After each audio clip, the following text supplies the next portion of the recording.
With tasseled hair, pajamas, and a beautiful sunrise over the historic Hudson River, this is your beloved blogger saying, arise and shine. Today's topic is, what do you think is required to get to heaven?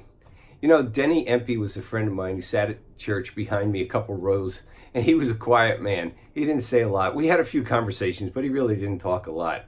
And that is what made his soda survey so remarkable. He'd go to public events, set up a table, bring cases and cases of soda, hand them out for free. If a person would answer the survey, what do you think is required to get to heaven? And he would use that survey to talk to people about their eternity and what did they thought would get them to heaven. What a great, great ministry. But you know, why would God use a quiet guy to talk to thousands of people? In reality, God let his word do all the talking for Denny. You know, have you ever thought about some of the weaknesses in your life and how God might want to use them? And have you ever thought about how God uses the unremarkable people to do the most remarkable things? It happens all the time. I thought about it in my life. I'm not exactly a business guy, and yet God put me right into the marketplace. You know, for example, I was never a good 9-to-5 business guy. I could never read Barron's or the Wall Street Journal. It just didn't happen. I had a really difficult time asking people for purchase decisions, and that was a big one. And yet, you know, with the help of loved ones and a beautiful staff, we raised a business from $200,000 to almost $4 million in just 6 years. Incredible, but go figure. And then there's writing in my life.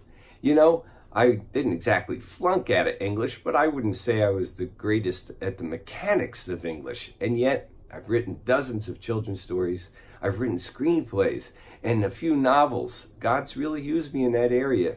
Again, go figure. When it comes to music, I can't tune a guitar. No one would accuse me of having perfect pitch or a greatest voice in the world. And yet, I've written thousands of songs. Hey, I'm not bragging. I'm boasting in the Lord. And I want you to think about the areas of your weakest parts and how God might use them in your life. In fact, why don't you get a can of soda?